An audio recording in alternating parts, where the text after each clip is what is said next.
Inna lillahi wa inna ilayhi raji'un. No doubt about it, we belong to Allah. No doubt about it, we belong to Allah. Wa inna ilayhi raji'un. And no doubt about it, we are only going to be returned to Him. Meaning we are going to be returned to our owner. Why is this statement important when something difficult happens? We have to think about the hikmah of why when the difficult thing comes, why do we say inna lillahi wa inna ilayhi raji'un? When you hear about some bad news on the phone, why is it the first time, the moment you say inna lillahi wa inna ilayhi raji'un, first of all understand that if you do that, there's a real gift in it for you. In the Quran, there's a gift in it for you. First I want to share this gift with you. You know what that gift is? In this ayah, Allah Azza wa Jal, in the ayah before, when I told you He commanded to congratulate the believers, Al-Amr fil Mufrad, La wabashiru as-sabirin, Qal wabashir as-sabirin fil Mufrad. It's singular. Congratulate the ones who have sabr. And that congratulations is singular. When Allah commands in the singular, it is actually a direct amr, direct command to Nabiullah sallallahu alayhi wasallam. Meaning Rasulullah sallallahu alayhi wasallam from his mouth is supposed to congratulate those who have sabr.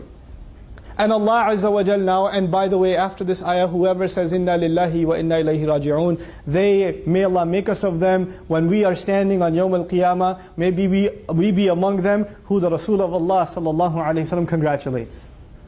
Because this ayah is about the Rasul congratulating anybody who does this, alayhi salatu wassalam. And we want to earn his congratulations. You know, when your family says congratulations to you, it means one thing. When the principal of the school congratulates you, it's something else. When the dean of the school congratulates you at the inaugural ceremony, it's something else. When Rasulullah sallallahu alayhi wasallam will congratulate as-sabirin, and Allah has commanded him to do so, then we want to be from these people. That's the gift in this ayah. Now let's go back to inna lillahi wa inna ilayhi raji'un. Let's give some examples. I know some of your problems may be much bigger than what I can give in my limited imagination. So you have to think about yourself as I give these examples. So I'm driving and I just got a new car, I'm driving and I had some car trouble and it just stalled and it's pulled over to the side. Now I'm angry, I paid good money for this car. How could this happen? I'm missing so much work. Stuck here in the middle of the heat, the heater's not, the AC's not even working and it's sunny and all of this stuff. I'm thinking all of this stuff. First thing I think to myself, as a believer, Inna lillahi wa inna ilayhi raji'un. Why? Because I remind myself, I'm angry at this car because I own it. I own it. I am the owner. But I'm reminding myself, actually, I own nothing. I myself am owned. Allah owns me. I no doubt belong to Allah. How can I complain about anything? Because I'm not an owner of anything. You see, people get mad when they're entitled. When it was your turn, you deserved it. When it was your phone, your phone's not working, your car's not working, the lights aren't turning on. When you deserve something, then you get angry when you don't get it. But in the ayah, inna lillah, you first acknowledge, I deserve nothing. I belong to Allah. Allah deserves, I don't deserve. It puts things at ease. Everything you get in this life is then a gift. It's not something you earned, it's a gift. So when you don't have it, then you realize, well, it wasn't mine anyway. It wasn't mine anyway. We take our hands for granted, we take our eyes for granted, we take our nose for granted, we take our tongue for granted. The fact that I'm standing here speaking before you, I take the fact that I can speak to you for granted. But this tongue, it doesn't belong to me. I didn't pay for it. It belongs to Allah. So when it starts stuttering, inna lillah. Inna lillah.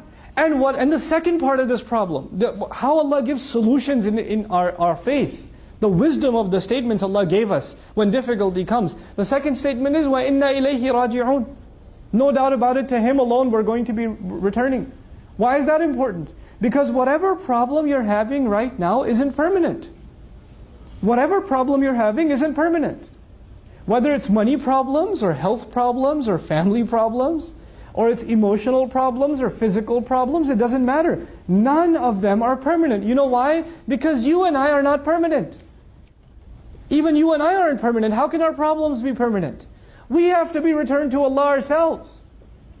This problem is nothing. Forget this problem. I will leave. Not only will this problem not be around, I won't be around. I will be returned back to Allah. Things are put in perspective. Putting things in perspective makes you worry about what really matters. When you don't put things in perspective, you can focus on the wrong thing. My teacher used to always give the example, if you're standing in a building, and the building is on fire, and you're in that building, and you're debating which color should we paint this wall. I think blue goes better with the gray. Guy, the building's on fire. You need some water first. Take the fire out, get out of the building. There are priorities, you understand? When you understand the bigger picture, there's a larger problem, and the larger problem is we haven't acknowledged that we belong to Allah. Maybe sometimes you and I go through difficulty just so Allah can put it back in your heart that you and I belong to Allah.